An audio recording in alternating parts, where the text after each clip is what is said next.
प्यारे बच्चों, career junction के यूट्यूब चैनल पर आपका स्वागत है।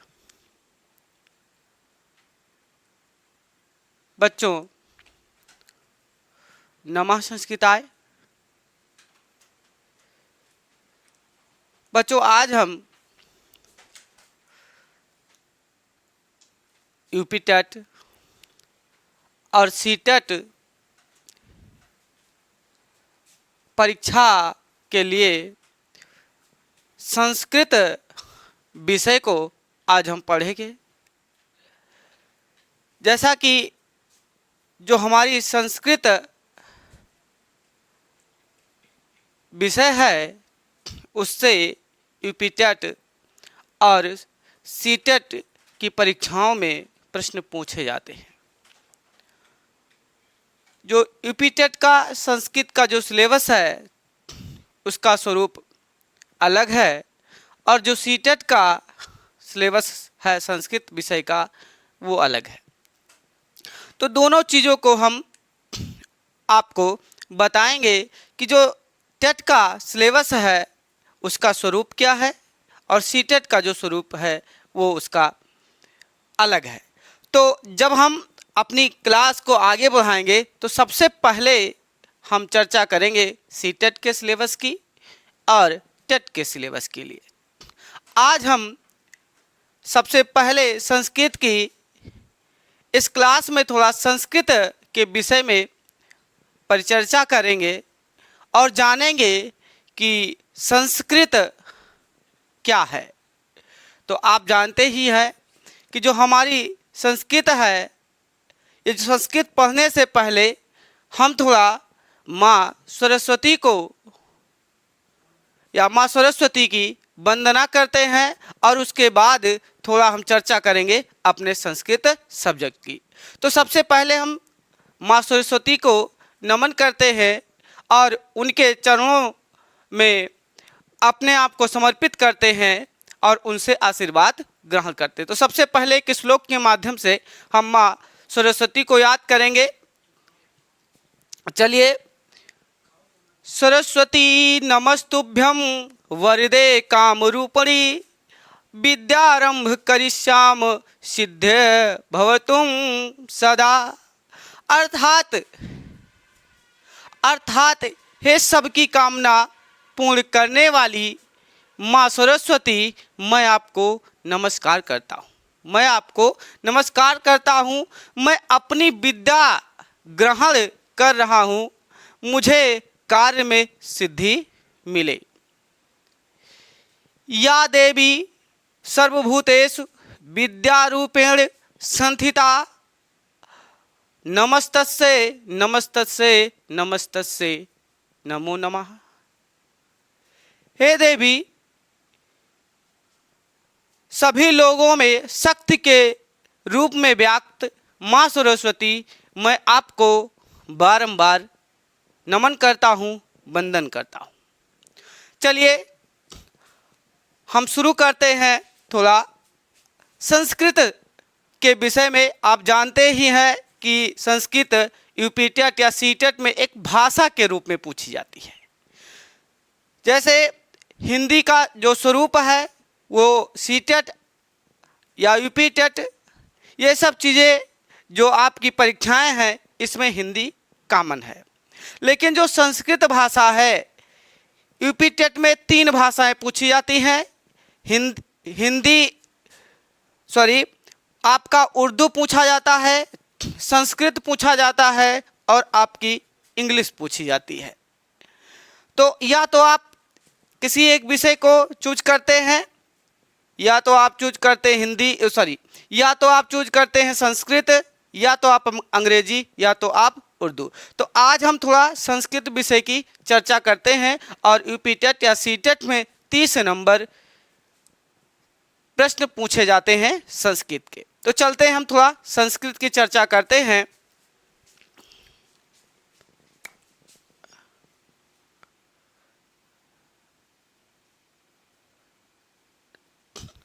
संस्कृत की चर्चा करेंगे और सबसे पहले तो जानेंगे ये भी एक भाषा है आप जानते हैं विशेष वर्ग के जो लोग हैं कभी कभी संस्कृत में भी आपस में बातचीत करते हैं।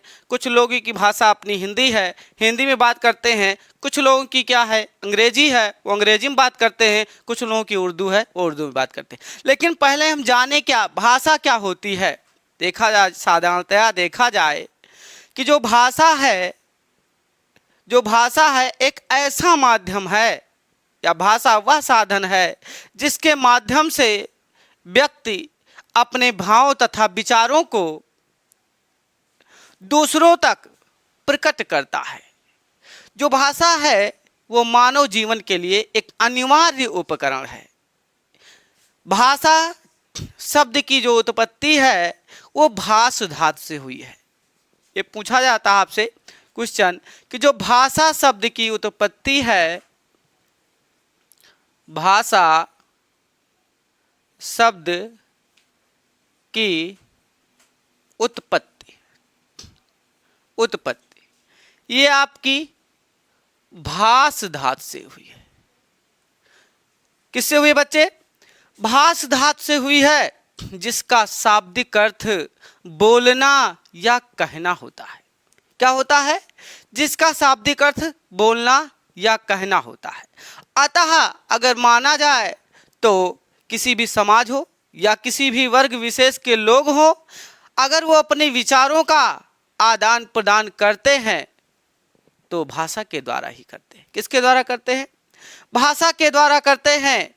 और देखा जाए तो किसी भाषा का बोलना, पढ़ना, लिखना वो व्याकरण पर ही निर्भर करता है।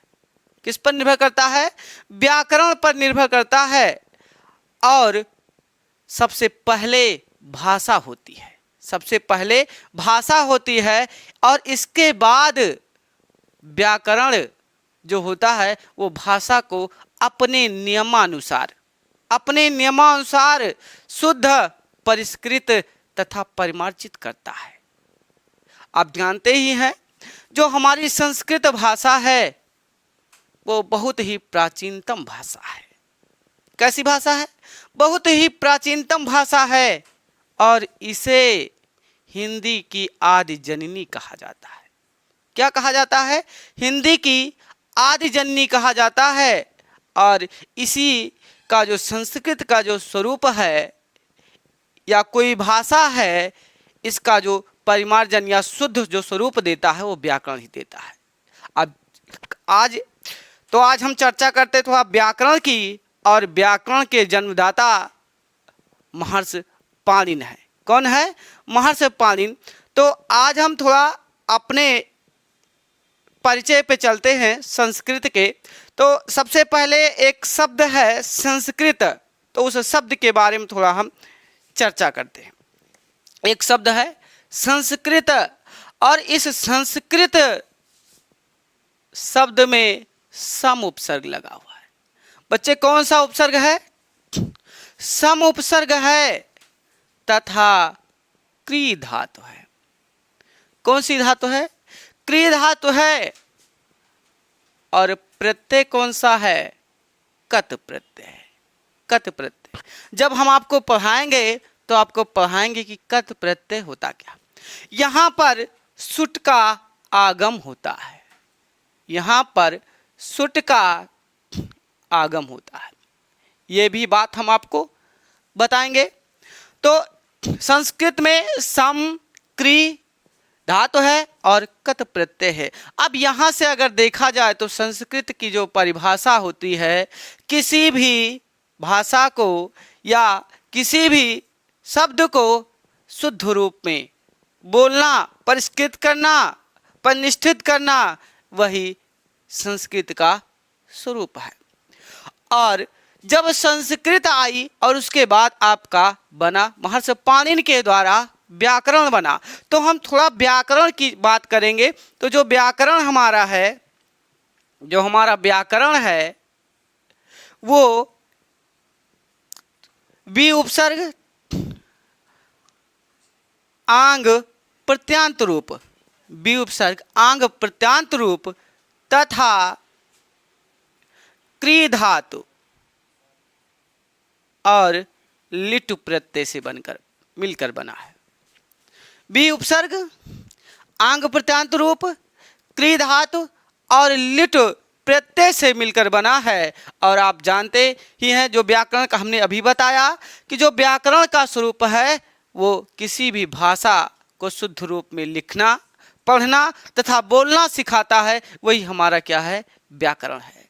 तो आज हम इस क्लास में चर्चा करने वाले हैं इस संस्कृत विषय से संबंधित, या जो संस्कृत विषय से संबंधित आज हम चर्चा करेंगे थोड़ा सिलेबस की, कि हमें क्या क्या पढ़ना है। और इसी क्लास में थोड़ा आज हम चर्चा करेंगे महर्षि सूत्र तथा प्रत्याहारों का परिचय। तो सबसे पहले एक संक्षिप्त में हम जान लेते हैं कि हमें यूपी टेट तथा सीटेट में संस्कृत सब्जेक्ट के अंतर्गत क्या क्या चीज़ें पढ़नी है, कितने नंबर के क्वेश्चन पूछे जाते हैं, कैसे क्या है। चलिए,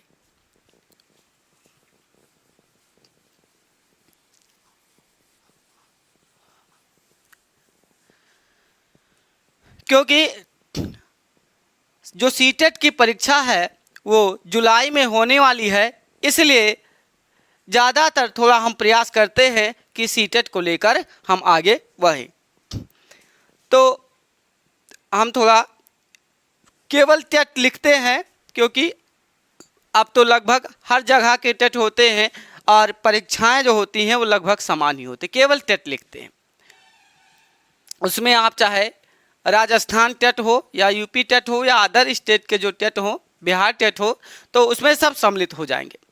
और ये टेट है और ये जो आपका है वो सी टेट है। टेट के अकॉर्डिंग अगर देखा जाए तो सबसे पहला जो दिया है इसमें व्याकरण पोर्शन, केवल इतना जानिए, जो टेट में व्याकरण पोर्शन जो दिया जाता है वो आपके 15 नंबर के दिए जाते हैं। कितने नंबर के? 15 नंबर के दिए जाते हैं। और जो आपका पैसेज पूछा जाता है, पैराग्राफ जो पूछा जाता है, जो गद्यांश आते हैं या पद्यांश आते हैं, चाहे वो गद्यांश हो और चाहे वो पद्यांश हो, ये दोनों गद्यांश भी आते हैं और पद्यांश भी आते हैं, ये दोनों मिल करके आपके 10 नंबर, मैक्सिमम 10, मिनिमम 8 भी हो सकते हैं, ठीक, लेकिन मैक्सिमम 10 हैं, उससे ज़्यादा आपके गद्यांश और पद्यांश से क्वेश्चन नहीं पूछे जाते हैं। और जो टेट का लास्ट जो पोर्शन है वो आपका है शिक्षण। डायरेक्ट लिखते हैं संस्कृत शिक्षण, क्योंकि जब आप हिंदी पढ़ेंगे तो उसमें हिंदी शिक्षण पूछा जाएगा, लेकिन जब आप पढ़ते हैं संस्कृत तो आपका डायरेक्ट हम लिखते हैं संस्कृत शिक्षण। संस्कृत शिक्षण लिखते हैं। और संस्कृत जो शिक्षण है वो मात्र 5 नंबर का पूछा था, ये यूपी टेट के लिए है, मात्र 5 नंबर का। तो देखा जाए तो 15, 10, 25 और 5, 30 जो ये टेट का जो पोर्शन है संस्कृत का वो कितने नंबर का है? 30 नंबर का है। और जो सीटेट है, यही थोड़ा बात पलट जाती है कि यहाँ का जो व्याकरण है, यहाँ का जो व्याकरण है वो मात्र आपसे पूछा जाता है 5 नंबर में। व्याकरण मात्र आपसे पूछा जाएगा कितने नंबर में? 5 नंबर में पूछा जाएगा। और गद्यांश तो आपका वही रहेगा, गद्यांश और पद्यांश दोनों मिलके पूछे जाते हैं, ये चाहे आपका वो टेट हो और चाहे आपका सी टेट हो, 10 नंबर के पूछे जाते हैं। लेकिन यहाँ बात संस्कृत शिक्षण की है। किसकी है? संस्कृत शिक्षण की। यहाँ से आपके क्वेश्चन जो पूछे जाते हैं वो 15 क्वेश्चन केवल संस्कृत शिक्षण के पूछे जाते हैं। अब थोड़ा ध्यान देने वाली बात यह है कि सीटेट का जो स्वरूप है, अगर यहाँ से वो 2 नंबर कम करता है तो उसे संस्कृत शिक्षण में ही ऐड करेगा। यहाँ से भी वो अगर नंबर कम करता है तो संस्कृत शिक्षण में ही ऐड करेगा, क्योंकि सीटेट में ज़्यादातर शिक्षण से ही क्वेश्चन पूछे जाएंगे।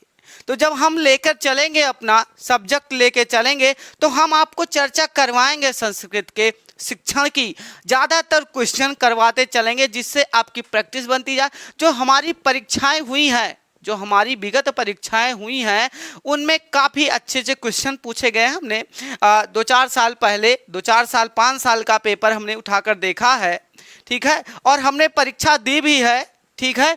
और तो देखा जाए उसका एक अगर निचोड़ निकाला जाए तो उसमें संस्कृत शिक्षण के जो क्वेश्चन है सीटेट में, वो आपके जितना ज़्यादा पूछ पाएगा उतना ज़्यादा पूछेगा, ये चीज़ जान लीजिएगा। इसमें आप कंफ्यूज मत होइएगा कि नहीं कंफर्म है 5 नंबर का व्याकरण पूछा जाएगा।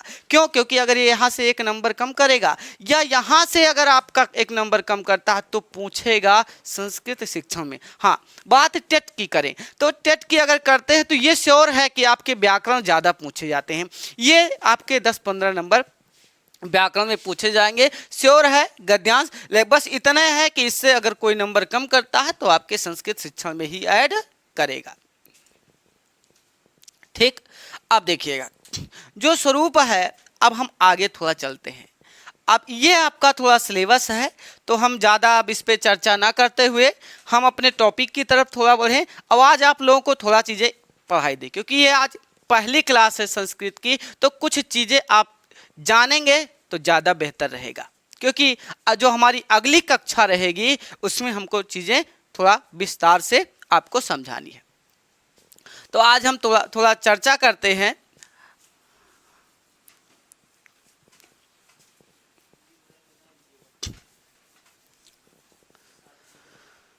आज हम चर्चा करते हैं भाई माहेश्वर सूत्र।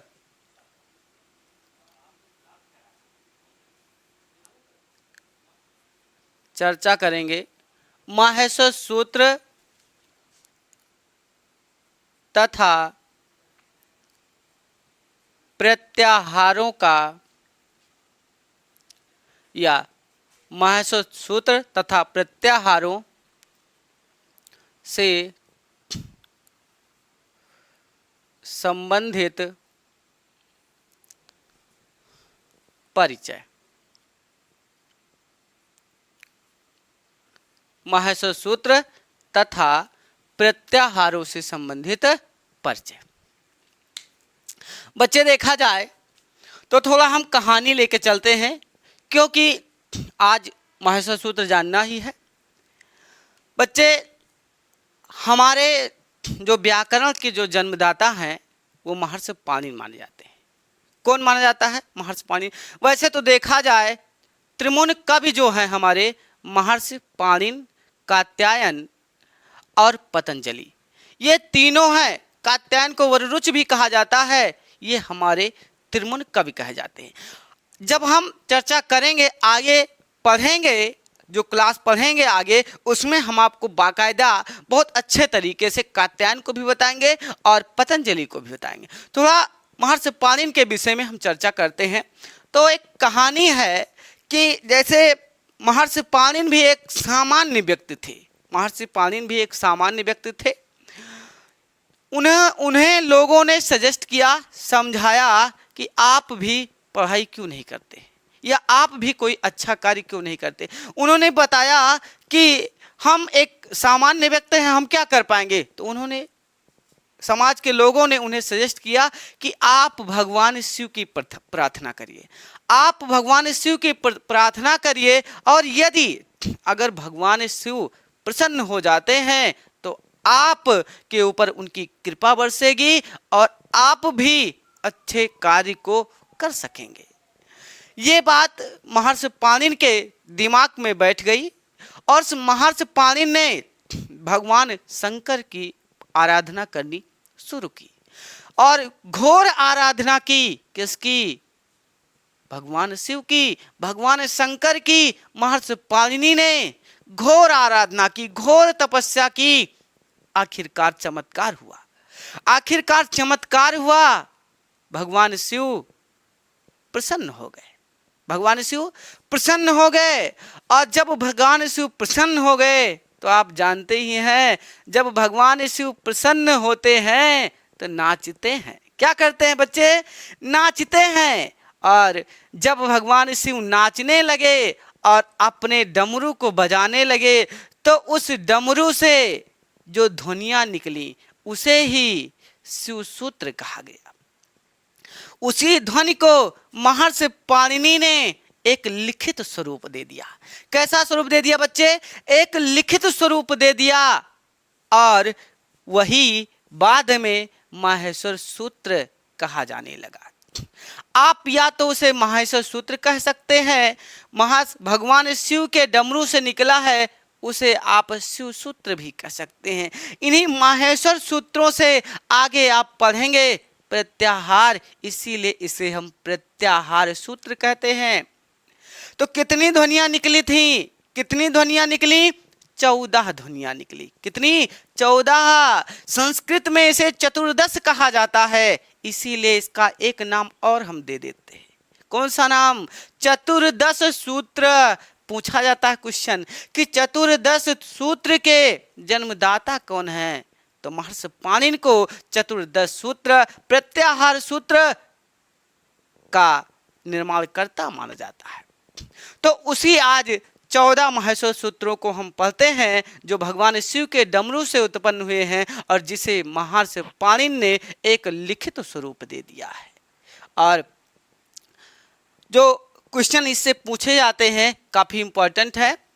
यूपी टेट के लिए तो इम्पोर्टेंट ज़्यादा है और सी टेट में अगर पूछा जाए तो एक आध क्वेश्चन पूछा जा सकता है और नहीं तो ज़्यादातर सी टेट में पेडागॉजी के ही क्वेश्चन पूछे जाते हैं, शिक्षण के ही क्वेश्चन पूछे जाते हैं। तो आज हम थोड़ा चर्चा कर लेते हैं माहेश्वर सूत्र की और अगला जो स्वरूप हमारा होगा उसमें हम आपको प्रत्याहार बनाना बताएंगे। तो आज आप माहेश्वर सूत्र को रटिए, खूब माहेश्वर सूत्र को रट लीजिएगा और जब आपके दिमाग में माहेश्वर सूत्र बैठ जाएगा तो प्रत्याहार को बनाना हम बताएंगे, ये मेरी गारंटी है।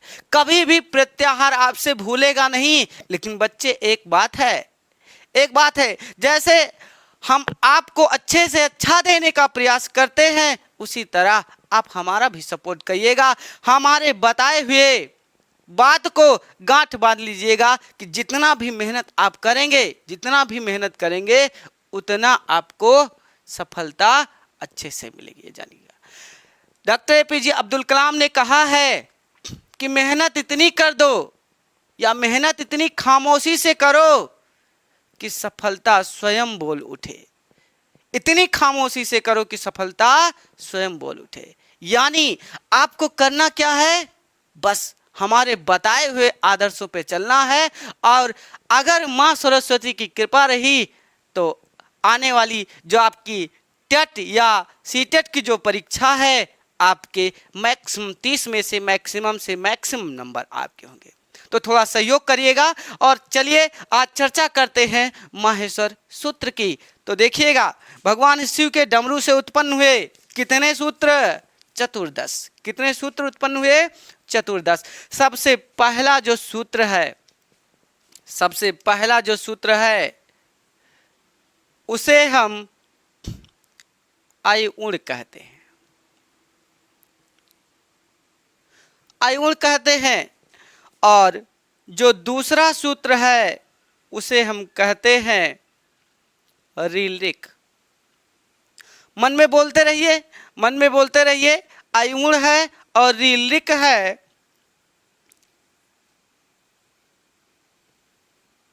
और तीसरा है एवं। और जो चौथा माहेश्वर सूत्र है आपका औच। पढ़ते रहिए, आयुण, रीलिक, एवं, औच। पांचवा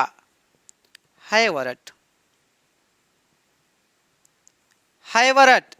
और जो छठा होगा बच्चे वो होगा आपका लड़। आयुण हो जाएगा, रीलिक होगा, एवं होगा, ऐवच होगा, हैवरट होगा और लड़ होगा। और सातवां होगा बच्चे यमंग रणम। कुछ लोग इसे यमंगलनम पढ़ लेते हैं, लेकिन जब आप यमंगलनम पढ़ेंगे तो एक वर्ण ज़्यादा हो जाएगा। तब जब आप लास्ट में पढ़ेंगे तो 42 वर्ण जो प्रत्याहार के जो 42 प्रत्याहार बनते हैं उसमें जो 42 वर्ण होते हैं वो एक वहाँ पर ज़्यादा हो जाएगा, अर्थात आपकी काउंटिंग सही नहीं आएगी। तो आपको पढ़ना क्या है? यमंग रणम। जो 8वां है उसे हम पढ़ेंगे झभय। क्या पढ़ेंगे? झभय पढ़ेंगे।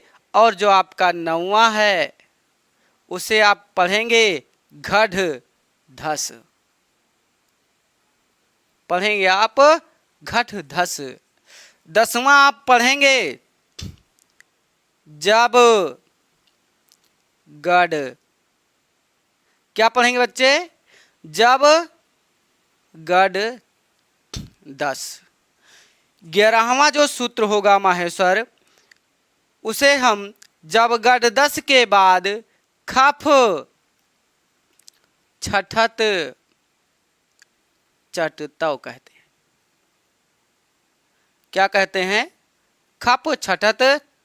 देखिएगा, याद करने में थोड़ा कठिन है, लेकिन जब आप इसका 3-3 का टुकड़ा पहले 2 का बनाएंगे, फिर 3 का, फिर 4 का बनाएंगे, यानी कहेंगे खफ। चलिए बोलिए बोलिए, खफ छठत चटतव। क्या कहेंगे? खफ छठत चटतव। अगला जो होगा कपय। क्या होगा? कपय होगा। और अगला जो सूत्र होगा हमारा वो क्या होगा? कपय सक्सर। और जो ये माहेश्वर सूत्र 14वां होगा उसे हम कहते हैं हल। ये भगवान शिव के डमरू से उत्पन्न 14 ध्वनियां है जिसे महर्षि पाणिनि ने क्या किया है? लिपिबद्ध किया है। तो एक बार फिर से रिवीजन कर लेते हैं। आप भी साथ में पढ़ते रहिए और जितने रिवीजन करेंगे उतनी बार आप थोड़ा कॉपी पेन लेके बैठा करिए। कॉपी पेन लेके जितने अच्छे से आप लिखते चलेंगे और जितनी लिखकर जितनी बार पढ़ेंगे उतने अच्छा से माहेश्वर सूत्र याद आया होगा। रटते रहिए, दिमाग में रटते रहिए। चलिए एक बार शुरू करते हैं। अयुण रीलिक एओंग अयोच हैवरट लड़ यमंग रणम झभय घढ़ धस। जब गढ़ दस खफ छठत चटतव कपय सक्सर हल। फिर से एक बार थोड़ा तेजी से। अयुण रीलिक एवोंग एवच हैवरट लड़ यमंग रणम झभय घढ़ धस। जब गढ़ दस खफ छठत चटतव कपय सक्सर हल। ये आपके क्या है? माहेश्वर सूत्र है। ये आपके क्या है? माहेश्वर सूत्र है जो शिव के डमरू से उत्पन्न है। ये 14 ध्वनियां हैं। इनको आप खूब अच्छी तरीके से स्क्रीनशॉट ले लीजिए और मोबाइल में हमेशा खाना बनाते वक्त आप रटते रहिए। देखिए अधिकतर बच्चे बाहर भी रह के पढ़ाई करते हैं, टेट सी टेट, और घर पे इस समय तो लॉकडाउन ही चल रहा है, घर पे भी लोग बैठे हैं। स्क्रीनशॉट लिए और जितना रट डालिए, खूब रट डालिए। अयुण रीलिक एवोंग एवच हैवरट लड़ यमंग रणम झभय घढ़ धस। जब गढ़ दस खप छठत चटतव कपय सक्सर हल। बच्चे ये आपकी माहेश्वर सूत्र 14 माहेश्वर सूत्र हैं। ये आपकी 14 प्रत्याहार सूत्र हैं। ये आपके चतुर्दश सूत्र हैं। इन्हीं 14 ध्वनियों से प्रत्याहारों का निर्माण होगा। एक चीज थोड़ा और बतानी थी कि ये हम सबसे जितने माहेश्वर सूत्र हैं सबसे के अंत में हमने हलंत लगाया है। क्या लगाया है?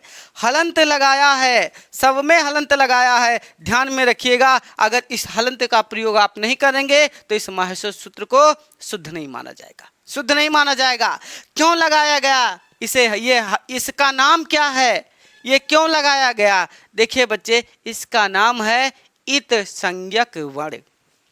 क्वेश्चन पूछा जाता है कि माहेश्वर सूत्र के अंतिम हलंत को किस नाम से जाना जाता है? माहेश्वर सूत्र के अंतिम हलंत सूत्र को किस नाम से जाना जाता है? तो उसका नाम है, लिख देते हैं, यहीं पे लिख देते हैं, उसका नाम है इत संज्ञक। इत संज्ञक, इत संज्ञक वर्ण कहते हैं। क्या कहेंगे? इत संज्ञक वर्ण कहेंगे, इत संज्ञक वर्ण।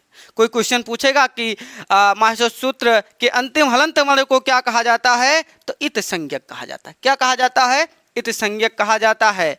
अब ये क्यों लगाए गए इत संज्ञक? क्योंकि जब भगवान शिव के डमरू से ध्वनि उत्पन्न हुई, तो जैसे ध्वनि उत्पन्न हुई तैसे महर्षि पाणिनि ने सुना पूरे अच्छे तरीके से, लेकिन जब वो ध्वनि धीरे धीरे दूर हुई तो वो बाहर जाते जाते ध्वनि एक बार बजी, तेज बजी, लेकिन जब यहाँ तक पहुँचते पहुँचते महर्षि पाणिनि को वो ध्वनि कम सुनाई दी, कम सुनाई दी। तो महर्षि पाणिनि ने उस पर क्या लगा दिया?